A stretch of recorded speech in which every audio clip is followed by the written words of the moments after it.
ጣና ይስጥልን ውድ የሲዳማ ኒውስ አድማጮቻችን የክቡር ጠቅላይ ሚኒስትር ዶክተር አብይ አህመድ ብልጽግና ፓርቲንና የክቡር የሲዳማ ክልል ፕሬዝዳንት አቶ ደስታ ሌዳሞን ብልጽግና ፓርቲን በጥልቀት እንዳስሳለን።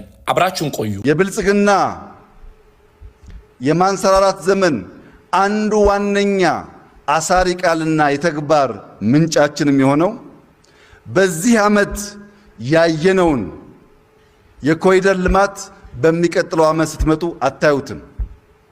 በዚህ ዓመት ያያችሁት ፕሮጀክት በሚቀጥለው ዓመት አታዩትም። ጨርሰን አስውበን አሳምረን አልቀን በአዲስ መልክ ታዩታላችሁ እንጂ የዘንድሮውን በሚቀጥለው ዓመት አንደግመውም።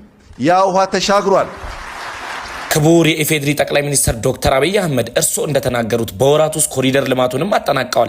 አዲስ አበባን ከውበቷ የተነሳ ለማየትም የምታሳሳ ከተማም አድርገዋል። ስንዴም ወደ ውጭ ኤክስፖርት ሲደረግ ያየነው በእርሶ የስልጣን ዘመን ነው። የባህር ዳሩንም ድልድይ አጠናቀው የመረቁትም እርሶ ነው። በኦሮሚያ ክልል በእጅ እንዳይታረስ አድርገው ለገበሬ የሚያስብ አመራር መድበው አርሶ አደሩ በትራክተር ያረሰው እርሶ ስልጣን ላይ ከወጡ በኋላ ነው። ገጠር ከተማው ኮሪደር ልማት የሚባል ሀገሪቷን እንደ ህንድ ሴት ያሳመረ ፕሮጀክቶች ተጠናቀው ያየነው በክቡር ጠቅላይ ሚኒስትሩ የመሪነት ዓመታት ነው። ስራዎች ተጠናቀው ነው እዚህ ደረጃ የሚደርሰው።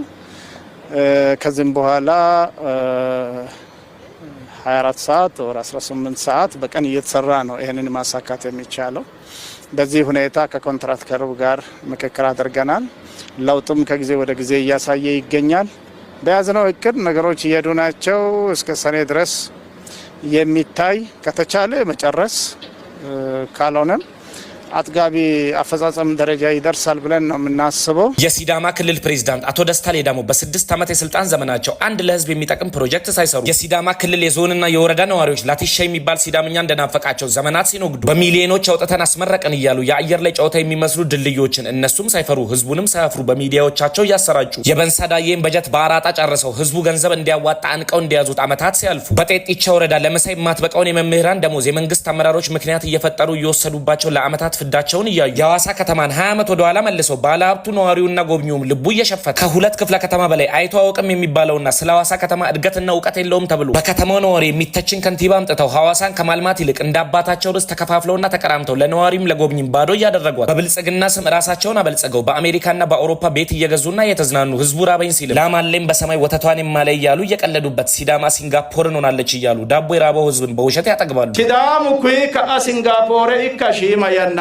ሰሞነ በረ ባለማሲን ሳሆን ሰረላ አንኩኒ ሲዳሙ ኢትዮጵያና ጎበራኖ ሰቶፒ ጎባኒት ነው ሂታኔ ተነማጭሽና ሄድኖሞ ተጎታው ምክንያት ወማራ ከገሽሪ ለወሰመ ኢሌው ኪዳፍራ ክቡር ጠቅላይ ሚኒስትር ታዲያ እውነተኛ ብልጽግና እርሶና የተወሰኑ አመራሮች ለሀገሪቱ እያመጡ እንደሆነ ድፍኔ ሲዳማ ህዝብ ያውቃል፣ ያምናልም ይረዳልም። ታዲያ ምን ነው ክቡር ጠቅላይ ሚኒስትር እርሶ ስልጣን ላይ ሲወጡ አደባባዩን ሞልቶ በቄጣ ላይ ተቀበሉት እንደ ሁለተኛ ቤቶት ለልማትም ለጸሎትም የሚወዱት ክልል በሳምንት ሁሉ ጊዜ ከመውደዶት አልፎ እየመጡ አድረው እንደሚመለሱ ስለሚያወሩላትና ስለሚወዷት የውቢቷ ሐዋሳ ከተማ አሊያስ የእርሶን ፓርቲ የኔ ነው ብሎ ድምጽ የሰጡት የሰፊው የሲዳማ ህዝብ ታይቶ በማይታወቅ ልክ ሲበደል ለምን ዝምታዎት በዛ?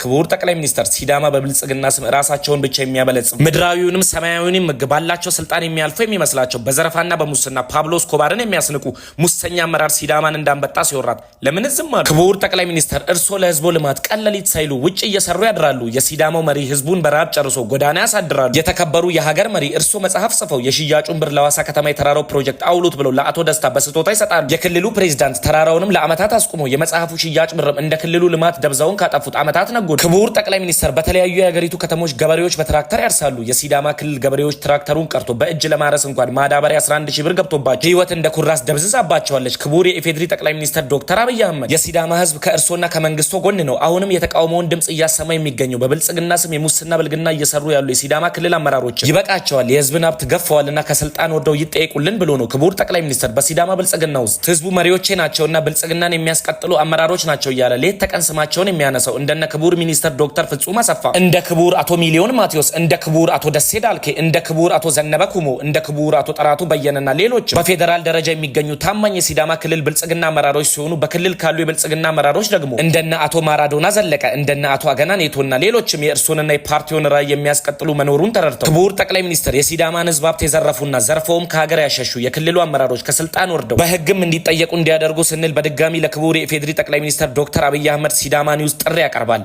ሲዳማ ኒውስ የህዝብ ድምፅ